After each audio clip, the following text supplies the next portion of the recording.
मध्य प्रदेश के ग्वालियर की कोर्ट के अंदर एक लड़की जो कि बेहद खूबसूरत होती है वो तारीखों पर आया करती थी। और इसी बीच में जब जब वो तारीख पर आती थी तब एक लड़का भी तारीख पर आया करता था। लड़का भी कोई कम हैंडसम नहीं था। एक दिन उस लड़के ने हिम्मत जुटाते हुए उस लड़की से पूछा कि तुम यहाँ तारीखों पर क्यों आती हो, तुम्हारे ऊपर क्या केस दर्ज है। तब लड़की कहती है कि मेरी शादी हुई थी, पति से विवाद हो गया था और पति ने अपने ऊपर गोली चलवाई और नाम मेरा लगा दिया। उसी के ही उसने एफआईआर कराई है। ये मामला कोर्ट में विचाराधीन चल रहा है। जैसे उस लड़की ने ये बात बताई तो लड़के को बड़ा आश्चर्य हो रहा था। उसने कहा कि तुम तो बिल्कुल भी लगते ही नहीं हो कि शादीशुदा हो। अब लड़की ने पूछा कि तुम यहाँ क्यों आते हो, तुम तो बहुत ज़्यादा दिखाई देते हो। तब उस लड़के ने कहा कि मेरे ऊपर धोखाधड़ी का, लूटपाट का, मारपीट का, इस तरह से लगभग 6 केस दर्ज हैं और बस मुझे भी ऐसे ही तुम्हारी तरह किसी ने झूठे केस में फंसा दिया था। अब लड़का और लड़की आपस में बातचीत कर रहे थे। करते करते दोनों एक दूसरे से नंबरों का आदान प्रदान कर लेते हैं और नंबर का आदान प्रदान हो जाता है और ये बात फिर धीरे धीरे दोस्ती की तरफ बढ़ जाती है। दोस्ती प्यार में बदल जाती है और प्यार में बदलने के बाद दोनों फैसला लेते हैं कि अब जब तक जिएंगे दोनों साथ रहेंगे, चाहे कुछ भी हो जाए। और ये फैसला वो लेते हैं और इसको साकार करने की भी कोशिश करते हैं। लेकिन वो साथ जो था वो 7 जन्मों का, भले ही चाहे उन्होंने अपने आप से वादा कर लिया हो, लेकिन ज़्यादा दिन तक साथ रहते नहीं हैं। और यहीं से एक कत्ल की ऐसी कहानी लिखी जाती है कि जब इस घटनाक्रम का खुलासा होता है तो लोगों को यकीन नहीं हो रहा था कि कत्ल की ये वजह हो सकती है। जहाँ जहाँ तक ये खूबसूरती के चर्चे हो रहे थे वहाँ वहाँ तक ये पता चलता है कि जो लड़की खूबसूरत है वो जहाँ भी जाती है उसे कोई ना कोई पसंद कर ही लिया करता था। और ऐसा पसंद करता था कि उसके लिए जान देने को भी तैयार हो जाया करता था और उस पर जान छिड़कने के लिए भी तैयार हो जाता था। नमस्कार दोस्तों, मैं हूँ राज और आज के इस क्राइम के एपिसोड में आप सभी का बहुत बहुत स्वागत है। उम्मीद करता हूँ कि आप लोग स्वस्थ होंगे, मस्त होंगे। दोस्तों, ये सच्ची घटना है उत्तर प्रदेश के ज़िला झांसी की। एक तहसील है टहरौली और टहरौली तहसील का ही एक गांव लगता है कुम्हरिया। दरअसल ये कुम्हरिया की सच्ची घटना है। बात कर रहा हूँ 24 जून 2025 की। दोपहर 3:10 के आसपास का वक्त रहा होगा। एक व्यक्ति जिसकी उम्र लगभग 58 साल के आसपास होगी, नाम उसका अजय प्रताप राजपूत होता है और जो कि अभी अपनी पोती का जन्मदिन मनाकर घर ही आया था। और घर आने के बाद जब देखता है तो घर की जो कुंडी है, दरवाज़ा बाहर से बंद था। आखिरकार वो अपनी पत्नी को इधर उधर तलाश करता है। जब उसकी पत्नी नहीं दिखाई देती तभी वो घर के अंदर उस कुंडी को खोलता है और प्रवेश करता है और आवाज़ लगाता हुआ, उसे लग रहा था कि शायद किसी ने मस्करी करी होगी, इसीलिए बाहर से कुंडी लगी हुई थी। वो धीरे धीरे करके ऐसे ही अंदर जाता है तो सारे के सारे दरवाजे खुले हुए थे। तब अपनी पत्नी को देखता है जिसकी उम्र लगभग 55 साल के आसपास होती है, नाम सुशीला देवी, जो कि बेड पर पड़ी हुई है। उसके हाथ बंधे हुए हैं, उसके पैर बंधे हुए हैं, उसके मुंह में कपड़ा ठूंसा हुआ था। और जब उसने उस दृश्य को देखा तो उसकी चीख निकल जाती है। जैसे ही अजय प्रताप राजपूत अपनी पत्नी को इस हालत में देखता है, वो चीखता हुआ बाहर जाता है और उसकी चीखों को सुनने के बाद जो आसपास के घरों के लोग थे वो भी घर से बाहर निकल आते हैं। पूछते हैं कि क्या हुआ, बस इतना था। इसके बाद फिर देखते ही देखते पूरे गांव में खबर आग की तरफ फैल जाती है। इसी बीच में किसी ने 112 नंबर पर पुलिस को फ़ोन कर दिया और जैसे ही पुलिस को सूचना मिलती है पुलिस मौके पर आती है। और मौके पर आने के बाद पुलिस ने देखा तो घर की जो ज़रूरी चीज़ थी, पैसा था, जेवरात थे, वो यहाँ से सब चीज़ें गायब थीं। साथ ही जो घर में एक अकेली महिला थी जिसकी उम्र 55 साल के आसपास, नाम उसका सुशीला देवी के बेड पर लाश पड़ी हुई थी, हाथ पैर बंधे हुए थे और उसके मुंह में कपड़ा ठूसा हुआ था। अब इसके बाद पुलिस ने जब इस मामले की जांच पड़ताल करना शुरू किया तो पता चलता है कि 2 कप में आधा आधा कप चाय रखी हुई थी, नमकीन और बिस्कुट रखे हुए थे। अब पुलिस ने ही अंदाज़ा लगाया कि जो भी कातिल है वो जानकार है और ये जो महिला है उन्हें जानती थी, पहचानती थी। बस इतना था कि अब घर वालों से पूछताछ करना शुरू कर देते हैं। अब अजय से पूछा जाता है कि तुम इस घटना के दौरान तुम कहाँ थे, तो वो कहता है कि उसकी जो पोती है वो ग्वालियर में रहती है, उसका 22 जून 2025 को जन्मदिन था, वो जन्मदिन मनाने के लिए गया हुआ था। जो इसका बेटा है वो बेटा भी वहीं पर गया हुआ था। घर सिर्फ सुशीला देवी अकेली थी। अब यहाँ कौन आ सकता है, जब इनसे पूछा जाता है तो उसने बताया कि जो उसका बेटा है, उसके बेटे की बहू है, बहू यहाँ पर आ सकती है और बहू का जो भाई है वो यहाँ पर आ सकता है। बस इतना था। उन्होंने पूछा कि वो क्यों आ सकते हैं, नाम था रागिनी, उसके भाई का नाम आकाश होता है। आखिरकार वो क्यों आ सकते हैं तो बताया जाता है कि लगभग 8 महीने से वो अपने मायके में है। जब मैं उसे बुलाने के लिए गया था तो उसके भाई ने मुझे धमकी दी थी, मारने की, पीटने की। उसने कहा था कि मैं तुम सबको एक एक करके देख लूँगा। बस पुलिस ने इसी बात को पुलिस ने ये बात सुनने के बाद एफआईआर दर्ज करी और एफआईआर दर्ज करने के बाद आखिरकार लाश को कब्जे में लिया और कब्जे में लेने के बाद पोस्टमार्टम के लिए भेज दिया जाता है। ये जानने के लिए, समझने के लिए कि आखिरकार ये हत्या किस वजह से हुई, क्यों हुई। पुलिस इस मामले की जांच पड़ताल में जुट जाती है। एक तरफ नामजद एफआईआर दर्ज कर ली जाती है, उधर पोस्टमार्टम की रिपोर्ट का इंतजार किया जा रहा था। तो ये बताया जाता है कि नशीला इंजेक्शन लगाने के बाद, उसके हाथ पैर बांधने के बाद, तब उसका गला घोंटकर हत्या की गई थी। तड़पा तड़पा कर उस बुजुर्ग महिला को मारा गया था। आखिरकार जिनके नाम एफआईआर दर्ज की गई थी, उनके बारे में पता चलता है कि वो पहले से ही थाने में आकर बैठ गए हैं। यानी कि रागिनी और उसका जो भाई होता है आकाश, वो थाने में बैठे हुए थे। जब पुलिस ने उनसे पूछताछ की, उन्होंने कहा कि हमारा इस मामले में कोई हस्तक्षेप नहीं है, कोई भी हमारा इसमें हाथ नहीं है, हमने किसी की हत्या नहीं की है। पुलिस वाले कहते हैं कि हर कातिल यही बात कहता है कि हमने ऐसा कुछ नहीं किया है। तब वो कहते हैं कि आप जाकर किसी भी लेवल पर जांच कर लीजिए, पड़ताल कर लीजिए, और हमने ऐसा कुछ भी नहीं किया है। जब गांव में पूछताछ की जाती है तो गांव के ही लोग बता रहे थे कि सुबह 24 जून की तारीख थी, 6:30 बजे के आसपास एक महिला और एक पुरुष को देखा गया था, और वो महिला पुरुष इस घर के अंदर आते हैं। वहीं अब ऐसे में एक महिला पुरुष आते हैं, और पुलिस ने जो एफआईआर दर्ज की थी वो नामजद की थी, जिसमें महिला और पुरुष यानी कि दोनों भाई बहन का नाम दर्ज किया गया था। पुलिस उन्हें हिरासत में ज़रूर लेती है, उनसे पूछताछ करती है, लेकिन पुलिस को वहाँ से कोई सफलता नहीं मिल पा रही थी। तभी पुलिस ने उस महिला से पूछा कि तुम्हें किसी पर शक हो, तुम्हारी किसी से कोई जानकारी हो, या फिर तुम ये कोई सटीक जवाब दे सकती हो कि तुम अपने मायके में ही क्यों रह रही थी पिछले 8 महीने से, मुझे इसका जवाब चाहिए। जब पुलिस ने उस महिला से जवाब जानने की कोशिश की तो उन्होंने कहा कि हमारे घर में एक पूजा नाम की एक महिला रहती है। उस पूजा नाम की महिला के प्रति मेरा जो पति है वो बहुत ज़्यादा प्यार करते हैं, उसी से एक बेटी भी पैदा हो गई है, और जब से वो बेटी पैदा हुई है उनका ध्यान मेरी तरफ से बिल्कुल है ही नहीं। जब मैं अपनी कुछ ज़रूरत की चीज़ मांगती हूँ, सामान मांगती हूँ, तो मुझे कुछ मिलता ही नहीं है। सब कुछ मिलता तो पूजा को मिलता है। अब पूजा के बारे में जब पूछा जाता है तो पूजा के बारे में पता चलता है कि वो ग्वालियर में है। अब उसकी कहानी जब सामने आती है तो दरअसल उसकी कहानी बहुत ही विचित्र होती है। आखिरकार पुलिस ने उस महिला की तलाश में जुट जाती है, और कड़ी मशक्क़त के बाद आखिरकार पुलिस के हाथ पूजा लग जाती है। जब पूजा हाथ लगती है तो पूजा से जब पूछताछ की जा रही थी तो पूजा ने जो कहानी सुनाई, शुरुआत में पूजा ने कुछ इधर उधर की बातें बताई, लेकिन पुलिस ने जब अपने हिसाब से सख्ती से पूछताछ करना शुरू किया तब वो जो सच बताती है वो सच भयानक होता है। दरअसल वो बताती है कि पूजा की बचपन में ही उसकी माँ मर चुकी थी, और उसका जो पिता होते हैं जो वो रेलवे लोको पायलट होते हैं, और उन्हें साल 2014 में एक ओरछा गांव लगता है, वहाँ की रहने वाली लड़का होता है जिसका नाम रमेश होता है, उससे शादी कर देते हैं। जब तक ये 12वीं पढ़ी हुई थी, ये लड़की एक तो पढ़ने में ठीक ठाक थी, लेकिन देखने में भी ज़्यादा अच्छी थी।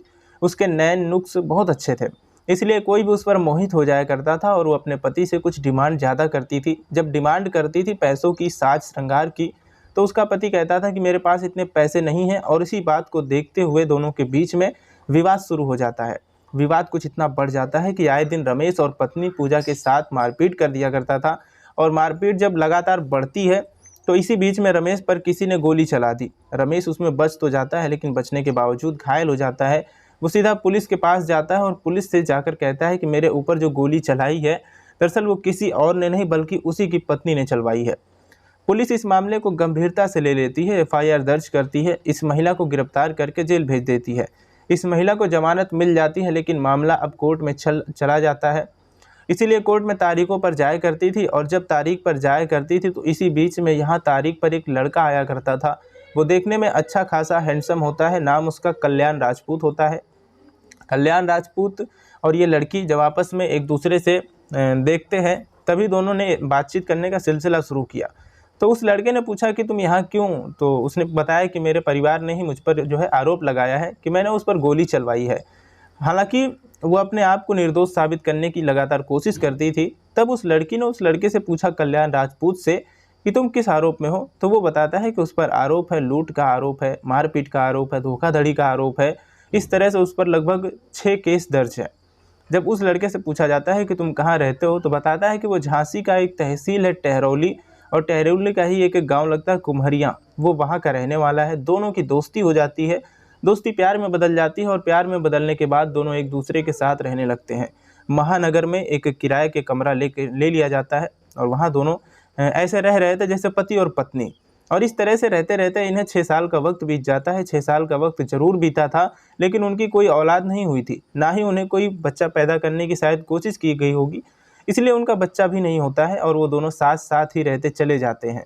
लेकिन एक दिन 25 मई 2019 की ये बात है, कल्याण सिंह जब रोड पर जा रहा था उसको रोड पर एक्सीडेंट हो जाता है और कल्याण राजपूत की एक्सीडेंट में मौत हो जाती है। जैसे उसकी मौत हो जाती है, परिवार वालों का खबर लगती है, परिवार वालों का रो रो कर बुरा हाल हो जाता है।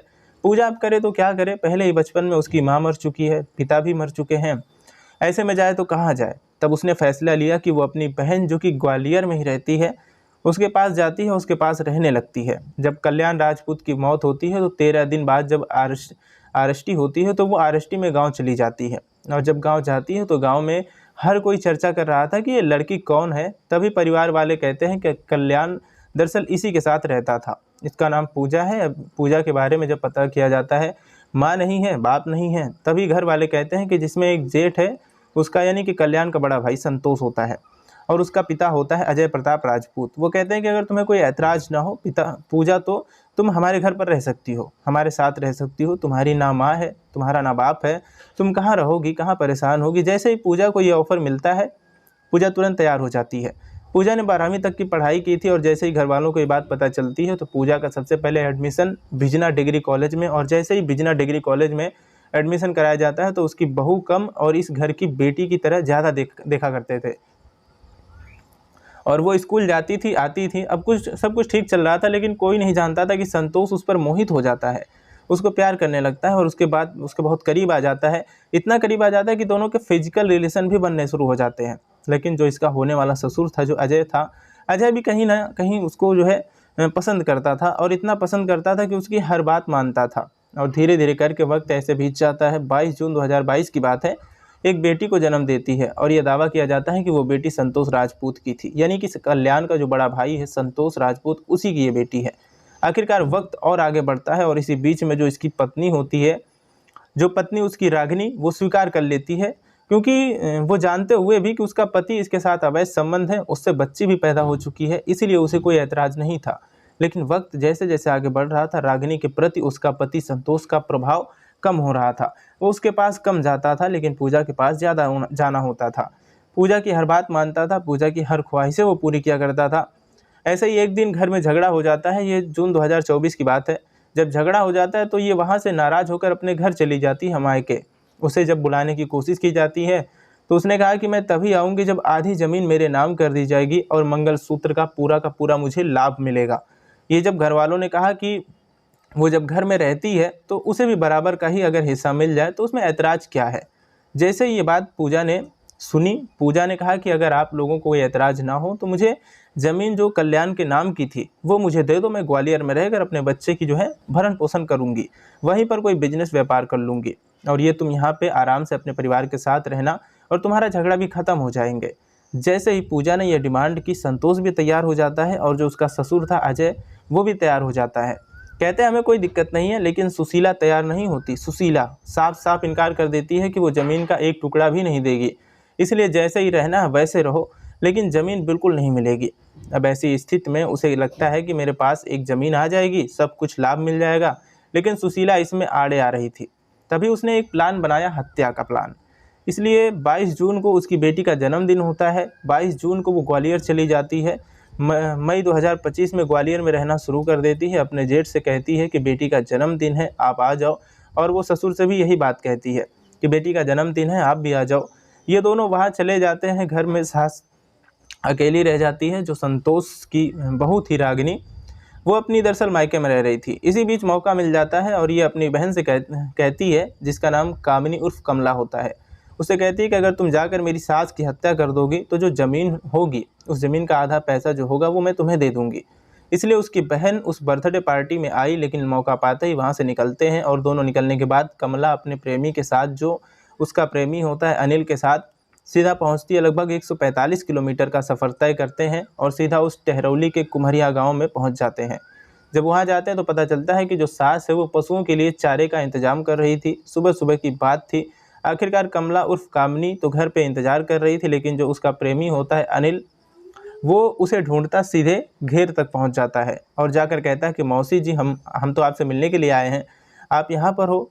जैसे ही मौसी ने उन्हें देखा वो खुश हो जाती है, सीधा घर पहुँचती है, चाय बनाती है, नमकीन बिस्किट का इंतज़ाम करती है। जैसे ही नमकीन बिस्कुट का इंतज़ाम किया जाता है, अभी आधी आधी कप चाय पी थी, इसी बीच में मौका पाते ही सुशीला देवी को वो पकड़ते हैं। पकड़ने के बाद उसके मुंह में कपड़ा ठूंस देते हैं। जब कपड़ा मुंह में अंदर नहीं जा रहा था तो उन्होंने चिमटे से उस कपड़े को अंदर ठूसना शुरू कर दिया। साथ ही बेड पर लिटाकर उसके हाथ और पैर दोनों बांधते हैं और उसे जहरीला इंजेक्शन दिया जाता है। साथ ही उसका गला दबाकर हत्या कर दी जाती है। इस बीच में वो काफ़ी तड़प रही थी, चीख रही थी, चिल्ला रही थी, लेकिन मुंह में कपड़ा था इसलिए वो किसी को बुला नहीं सकती थी और गांव वालों को लग रहा था कि शायद उनके घर में कोई मेहमान आया है। वो आराम से इस घटनाक्रम को अंजाम देते हैं और अंजाम देने के बाद यहाँ से चले जाते हैं। और वो नहीं जानते थे, ये बात पूजा भी नहीं जानती थी कि शक जहाँ जाएगा शक चला जाता है जेठानी की तरफ।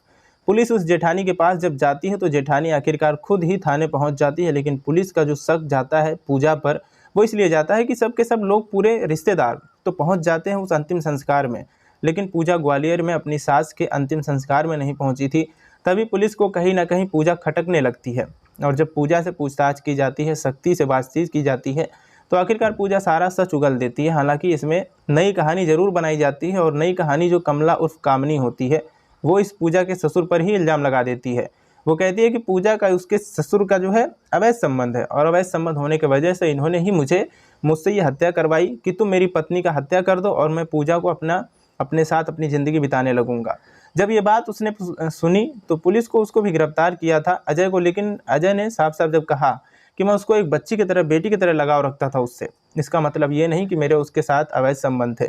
वो इस तरह का झूठा इल्ज़ाम लगा रही थी। पुलिस ने पूजा को भी गिरफ्तार किया, कमला उर्फ कामनी को भी गिरफ्तार किया। साथ ही जो अनिल होता है, अनिल को भी गिरफ्तार करने के लिए जब लगातार दबिशें दी जा रही थी तो टहरौली का एक जगह लगती है गुरहिया के बीच में एक मुठभेड़ हो जाती है और मुठभेड़ में इसमें अनिल को गोली लग जाती है। पुलिस इस तीसरे आरोपी को भी गिरफ्तार कर लिया और गिरफ्तार करने के बाद जेल भेज देती है। आखिरकार पुलिस की जांच पड़ताल में ये पता चलता है कि पूजा के कई लोगों के साथ अवैध संबंध थे और इसीलिए वो यहाँ पर एक हत्या की कहानी रच दी जाती है। दोस्तों, इस पूरे घटनाक्रम को सुनाने का उद्देश्य किसी को परेशान करना नहीं है, किसी का दिल दुखाना नहीं है, बल्कि आपको जागरूक करना है, आपको सचेत करना है। और जिस तरह से पूजा ने रिश्तों की भरमार लगा रखी थी, उसने एक शादी की, उसके बाद फिर दूसरे के पास पहुंच जाती है, उसके बाद फिर जेठ से भी नज़दीकियां बढ़ा जाती है और ऐसे भी दावा किया जा रहा है कि वो ससुर से भी नज़दीकियां बढ़ा लेती है। हालांकि वो नज़दीकियां है या नहीं वो तो खैर ये ससुर और बहू ही जाने, लेकिन जिस तरह से अखबार में ये चर्चाएँ वो चल रही हैं वो वाकई अपने आप में बहुत भयानक है। तो मिलते हैं अगली वीडियो में, तब तक के लिए अपना ख्याल रखें, स्वस्थ रहें, सुरक्षित रहें। जय हिंद, जय भारत।